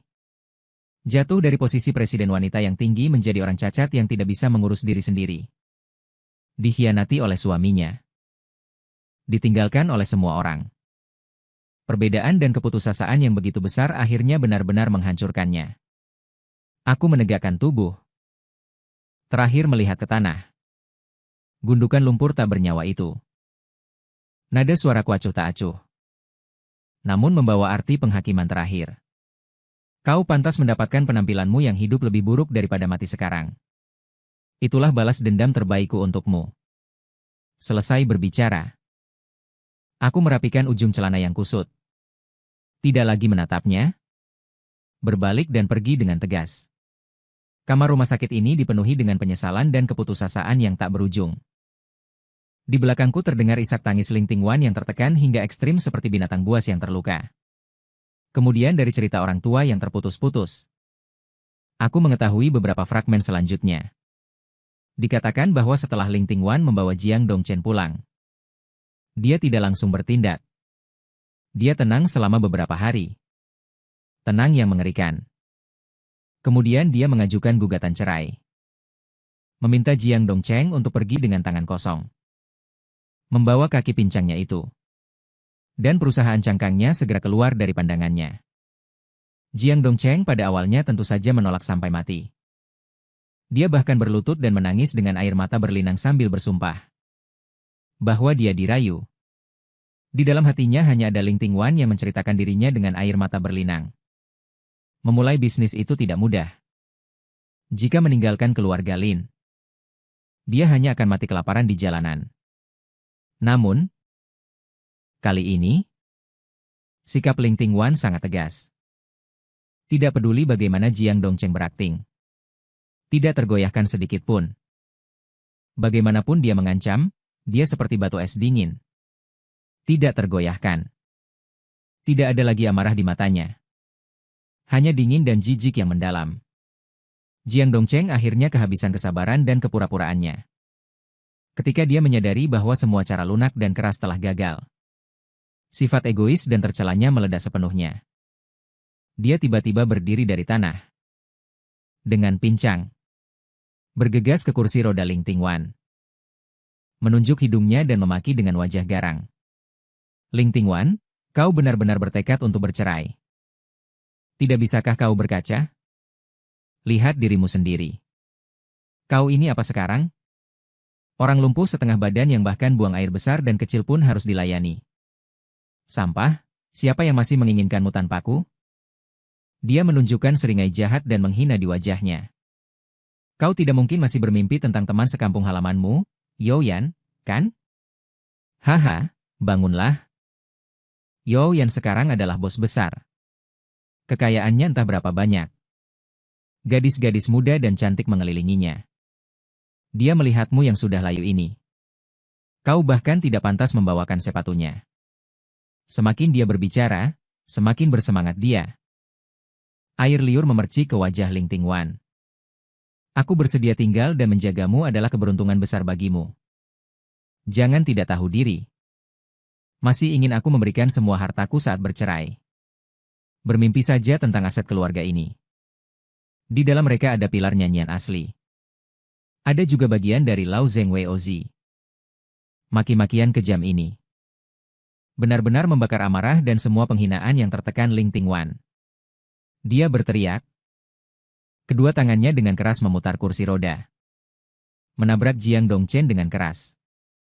Bang! Hei! Jiang Dongchen lengah. Kursi roda menabraknya hingga terhuyung. Kakinya yang pincang sudah tidak stabil. Terasa lebih sakit. Rasa sakit yang menusuk dan amarah. Seketika menghancurkan kewarasannya. Dia melihat sebuah kulit kosong diletakkan di atas meja kopi di samping. Botol anggur. Bahkan tanpa berpikir, dia mengambil botol anggur dan menghantamkannya dengan keras ke kepala Ling Tingwan. Suara pecahan kaca yang keras dan menusuk telinga. Darah langsung menyembur keluar dari dahi Ling Tingwan. Mewarnai rambutnya menjadi merah. Mengaburkan pandangannya. Namun, justru pukulan botol anggur yang kejam ini. Rasa sakit yang hebat dan ketakutan akan kematian. Bagaikan jerami terakhir. Benar-benar menghancurkan pertahanan mentalnya yang goyah. Kehidupan lampau dan sekarang. Semua fragmen ingatan. Detail-detail yang sengaja dilupakan atau terkubur dalam-dalam. Bagaikan banjir dari tempat terpencil. Dengan deras menyerbu otaknya. Akhirnya dia benar-benar dan sepenuhnya menghancurkannya. 3 hari kemudian, Ling yang berlumuran darah. Wan muncul di lobi kantor pusat Star Media Company milikku di kawasan inti CBD Linzhou. Dia duduk di kursi roda. Rambutnya acak-acakan. Di sepanjang gumpalan darah kering dan menghitam. Seragam pasien yang berlumuran noda merah tua yang besar sangat mencolok. Wajahnya juga tertutup noda darah dan debu. Tatapan matanya kosong dan mati rasa. Namun ada sedikit senyum aneh dan puas di sudut mulutnya. Seluruh dirinya bagaikan iblis yang merangkak keluar dari kolam darah neraka. Memancarkan aura kegilaan yang mengerikan. Gadis di meja depan dan beberapa karyawan yang lewat berteriak ketakutan. Seseorang segera menelepon polisi. Namun dia tidak pergi. Juga tidak bergerak. Hanya duduk diam di kursi roda. Menghalangi di tengah lobi. Matanya yang kosong menatap tajam ke arah pintu lift. Seolah menunggu pintu lift terbuka. Ding, suara pintu terbuka. Aku baru saja menyelesaikan rapat tingkat tinggi. Sedang berdiskusi dengan beberapa direktur departemen sambil berjalan keluar dari lobi yang bising. Tiba-tiba sunyi senyap. Semua orang menatap dengan terkejut ke arah pintu lift. Sosok yang seolah merangkak keluar dari kolam darah neraka itu. Lin Biao siap. Tengah malam, dia duduk di kursi roda. Rambutnya yang acak-acakan menempel. Kering. Gumpalan darah dan debu yang menghitam. Seragam pasien putih bersih yang dikenakannya sebelumnya. Saat ini diwarnai dengan noda darah merah tua yang lebar. Hampir tidak bisa melihat warna aslinya. Wajah tertutup. Noda darah. Tampaknya ada luka baru di sudut dahinya yang mengeluarkan darah. Tetapi matanya menatap kosong dan mati rasa dengan mengerikan. Sudut mulutnya tertarik ke atas dengan aneh, menggantung senyum puas dan gila. Seluruh tubuh berbau amis, bercampur dengan aroma desinfektan menyebar. Adik kecil di depan berteriak histeris karena ketakutan.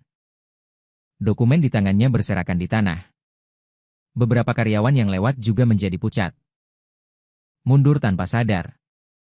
Satpam segera bergegas, menghalangi jalanku di depan dan menelepon polisi. Seorang direktur di belakangku bereaksi dengan sangat cepat. Berkata dengan suara rendah. Segera seseorang mengeluarkan ponsel. mengabaikan kekacauan dan jeritan di sekitarnya. Mata kosongnya yang tampak seperti jurang maut menembus kerumunan dan terpaku di wajahku. Dia tidak bergerak. Juga tidak berbicara. Hanya menatapku dengan tenang seperti itu. Seperti patung beku yang memancarkan aura kematian. Aku melambaikan tangan. Memberi isyarat kepada satpam dan karyawan yang datang. Untuk tenang. Aku berjalan selangkah demi selangkah. Sepatu kulit menginjak lantai marmer yang bersih. Menghasilkan gema yang jelas. Setiap langkah terasa seperti mengukur jarak antara kehidupan lampau dan sekarang. Akhirnya, aku berhenti beberapa langkah dari kursi rodanya. Bau amis darah yang kuat dari tubuhnya menyerbu wajahku. Membuat mual. Dia akhirnya berbicara. Suaranya serak seperti amplas bergesekan. Setiap kata terasa seperti dicetak dari tenggorokan yang hancur. Membawa perasaan aneh yang tidak manusiawi. Aku berutang padamu. Aku tidak bisa melunasinya seumur hidupku. Dia. Tubuhnya meluncur dari kursi roda. Jatuh dengan bunyi gedebuk di lantai yang dingin dan keras. Tapi dia sepertinya tidak merasakan sakit. Hanya menggunakan kedua tangannya yang berlumuran darah untuk menarik tanah. Seperti cacing yang membeku sampai mati. Merangkak dengan susah payah ke arah kakiku. Meninggalkan bekas merah tua yang gelap. Dia merangkak ke kakiku. Mengulurkan kedua tangannya yang penuh dengan gumpalan darah yang membeku. Memeluk erat betisku. Seperti orang tenggelam yang meraih kayu apung terakhir. Dia mengangkat wajahnya yang ternoda darah. Air mata dan kegilaan memutar-belitkan wajahnya. Tenggorokannya mengeluarkan suara terengah-engah. Matanya membakar secercah cahaya sakit-sakitan terakhir dengan segala cara. Youyan. Aku membunuh Jiang Dongchen. Dia menyeringai. Menampakkan senyum yang lebih buruk dari menangis, sangat menyeramkan. Giginya tampak berlumuran darah juga. Aku menusuknya berkali-kali. Dia meninggal? Benar-benar mati. Suaranya tiba-tiba meninggi. Dengan semacam kepuasan dan kegilaan karena dendam telah terbalas. Aku membalaskan dendammu. Youyan. Aku membalaskan dendammu. Hahaha, bajingan itu. Dia pantas mendapatkannya. Dia pantas mati. Dia tidak bisa lagi menyakitimu. Aku membayar nyawanya untukmu. Apakah kamu puas? Ah! Dia mengguncang kakiku dengan keras. Air mata dan darah yang keruh. Bercampur dan tertinggal. Aku tahu. Kamu telah terlahir kembali. Youyan, suaranya tiba-tiba merendah lagi. Penuh dengan permohonan yang hina dina. Ketika aku mati, aku juga akan terlahir kembali. Benar? Ketika aku terlahir kembali di kehidupan selanjutnya. Di kehidupan selanjutnya, mari kita hidup dengan baik, oke? Dia menatap mataku dengan saksama. Seolah ingin menyerap jiwaku. Di kehidupan selanjutnya, aku tidak akan pernah menyelamatkannya. Aku akan mencarimu pada pandangan pertama. Kita akan menjalani hidup dengan baik. Aku akan memberimu anak. Aku akan memberikan semua uangku kepadamu. Aku akan mendengarkan semua yang kamu katakan. Youye, mohon padamu. Beri aku satu kesempatan saja, oke? Bisakah kita mulai dari awal di kehidupan selanjutnya? Suaranya melengking dan putus asa. Bergema di aula. Dengan obsesi yang mengerikan. Aku menunduk menatap wanita di kakiku yang memar. Menangis tersedu-sedu. Memohon dengan rendah hati seperti hantu yang marah. Uang adalah wasiatnya yang dingin. Tawa gila Jiang Dongchen, pinjaman dengan bunga tinggi. Suara pintu digedor yang mengancam jiwa. Perasaan kehilangan berat badan saat kursi roda jatuh dari tangga. Fragmen gambar yang tak terhitung jumlahnya langsung membanjiri benakku. Dan akhirnya kembali menjadi dingin yang sunyi senyap. Penyesalannya. Balas dendamnya. Janjinya. Permohonannya seperti lelucon yang canggung. Penuh dengan kepalsuan dan keegoisan yang terlambat dan menjijikan. Dia membunuh Jiang Dongchen. Lebih tepatnya sebagai balas dendam untukku. tetapi lebih sebagai pelampiasan terakhir dari kemarahan atas situasinya yang menyedihkan dan ketidakberdayanya. Pelampiasan terakhir dari kemarahan. Kehidupan selanjutnya yang selalu dia sebutkan hanyalah upaya untuk meraih sehelai jerami yang tidak berdasar. Berusaha untuk menghapus dosa berdarah yang telah dia ciptakan dan kejahatan besar yang telah dia lakukan padaku dengan janji kosong. Perlahan-lahan aku membuka satu persatu jarinya. Satu persatu dengan sangat tegas. Yang memegangi betisku dengan erat. Kuku-kukunya meninggalkan beberapa goresan merah tua di celana panjangku yang mahal. Setelah mendengarkan suaraku. Tenang tanpa sedikit pun dosa. Seolah-olah membacakan vonis yang telah diputuskan. Bergema dengan jelas. Di aula yang sunyi. Setiap kata seperti paku berlapis es. Menghantam jauh ke dalam lubuk jiwanya. Kehidupan selanjutnya. Sudut mulutku membentuk lengkungan yang sangat dingin. Tanpa suhu sama sekali. Kehidupan selanjutnya. Tatapanku seperti es abadi. Menembus semua kegilaan dan permohonannya. Sepanjang hidupku, suaraku tegas. Dengan tekad seorang pejuang. Aku tidak ingin melihatmu lagi. Kalimat ini seperti lonceng kematian terakhir. Menghancurkan sepenuhnya secercah kecil cahaya gila terakhir di mata Ling Tingwan. Permohonan dan kegilaan di wajahnya langsung membeku.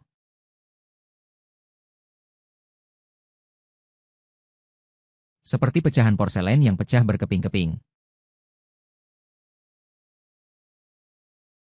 Kesunyian dan keputusasaan yang luas dan tak terbatas langsung menelannya, dia seperti genangan lumpur yang semua vitalitasnya telah benar-benar terkuras. Tergeletak lemas di lantai yang dingin.